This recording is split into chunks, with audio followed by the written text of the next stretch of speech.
How's everybody today? Good.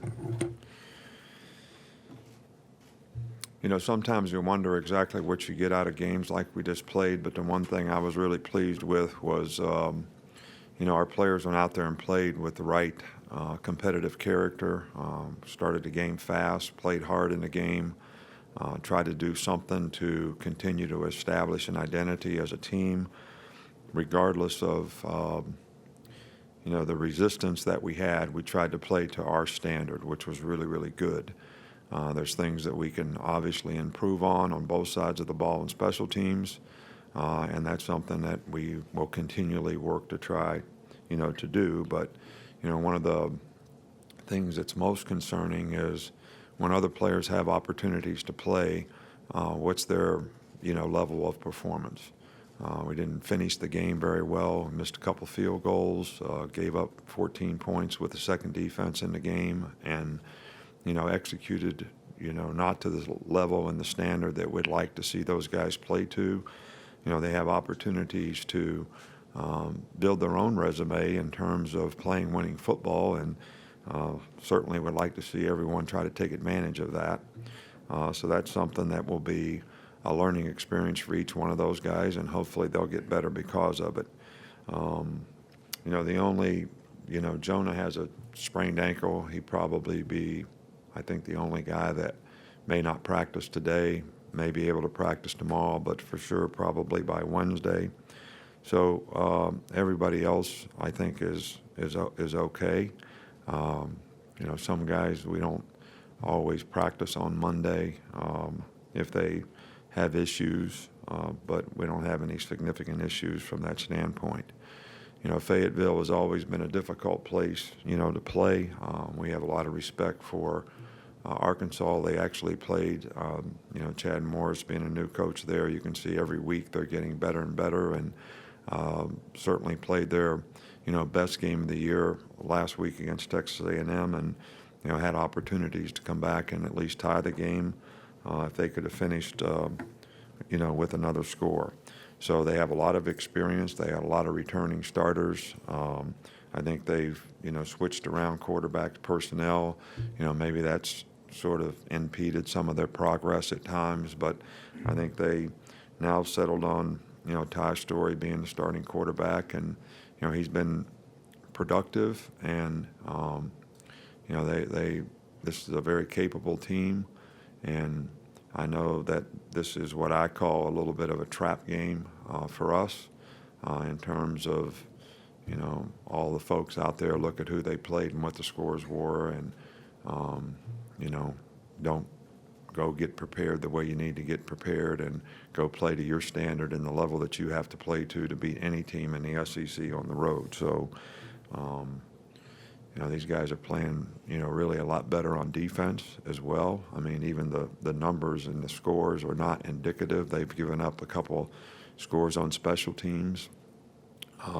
So their defense is, really improved, and I think playing really well. So this is a game that I think our players need to focus on what we need to do to make sure we're ready to play and do a good job of executing in the game. Just where have you seen the most progress from Jedrick Wills through the first 5 games from last year? Well, he's a starter now. He's gotten a lot of experience. He's a physical, aggressive player. I think he's much more confident in knowing what to do, how to do it, why it's important to do it that way. So his mental errors have gone way down, and he's, played very physical. And I think, both of our tackles have played really well so far this year. Just wonder what kind of impact you've seen from the new fair catch rule on kickoffs.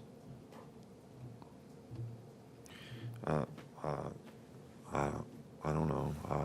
I know that's a player safety deal, and that's why we're doing it. You've heard me talk about it before. I don't think we fair caught any yet, have we? If they're 3 yards deep in the end zone, we don't bring them out. And, we're using that as a play in a game to try to make a big play. And we have explosive players to do it.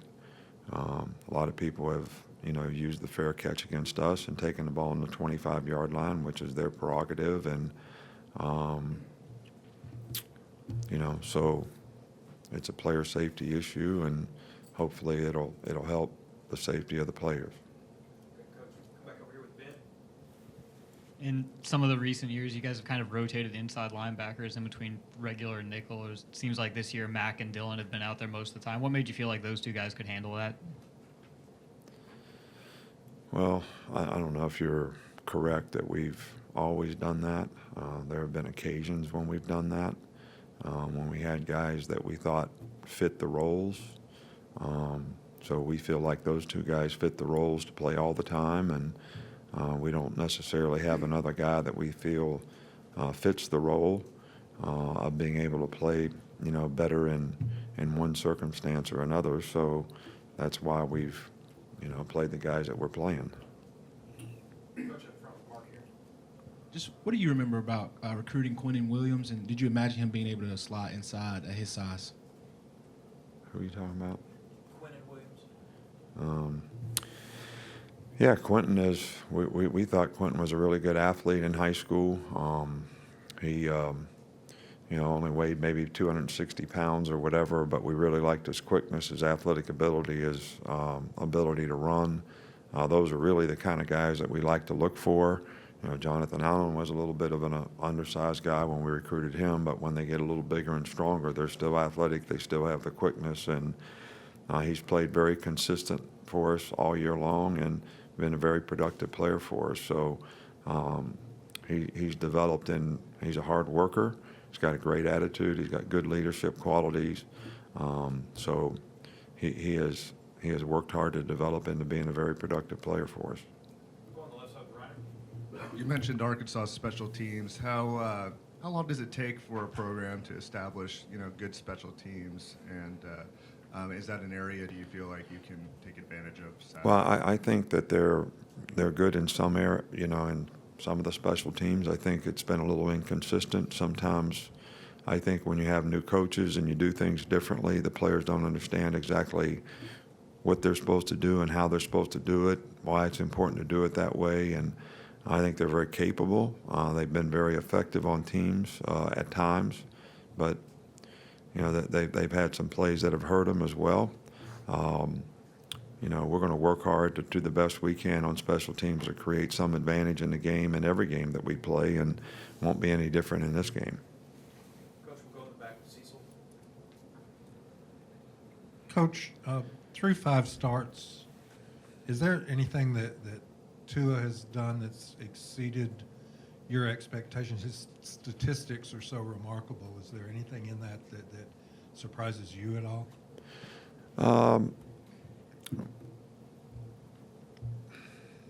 Look, we have a lot of confidence in both of our guys here, and we have a lot of confidence in Tua, and he has played extremely well in every game. I think he's right on target most of the time, not only in where he delivers the ball, but who he delivers it to and why he should do it that way. I think the coaches have done a really good job of, helping him be able to understand exactly what the expectation is. And I think, he would be the first to tell you that all the players on offense, the protection has been, pretty good for him, and the receivers have done a good job of getting open. So the combination of those things is he's been very, very efficient and played very, very well. Now, I expect every player to play that way, but he's probably exceeded that to some degree in terms of his consistency, and hopefully we'll be able to do the things we need to do to help him continue to play with that kind of consistency. Two more. Coach, we'll go with Chris and then John. Is there an update on Terrell Lewis, and has the recovery process from that injury changed at all in the last few years? Well, Terrell's making really good progress in his rehab and what he's able to do, and I'm not a doctor, so it's a medical decision as to when he can start running, doing drills, when he can practice, when he can play, and You know, we have no established timetable for those things. It's strictly up to the medical staff in terms of the progress, the strength development, all those things that, you know, go into account as to say, you know, all right, what's the next step of this rehab? And it's a little different for every guy. He's a really hard worker. He's worked really hard at his rehab, and it's gone really, really well. But philosophically, I don't make those decisions about, you know, when a guy should or shouldn't play or what's changed. I don't know that anything's changed. Coach, we'll finish up here with Tony. You stressed the importance of affecting the quarterback, maybe not without getting sacks. Is that something you've seen from Raekwon Davis, and how influential has he been to the pass rush? Well, I think, you know, our guys have done a reasonably good job up front in terms of affecting the quarterback. I think, you know, sometimes there wasn't a lot of opportunities. You know, we got a lot of formations, a lot of motions, a lot of variables in the last game that, you know, we didn't pressure a lot in the game. So, you know, that affects, you know, maybe how many sacks you get. But I think we did a pretty good job in the passing game. You know, we gave up the, you know, 2 big plays when the twos went in there. Otherwise, you know, it would have been, you know, a pretty good day from, you know, affecting the quarterback, pass rush, pushing the pocket, decent coverage. So it kind of all goes hand in hand. All right, Coach, thank you. Thanks.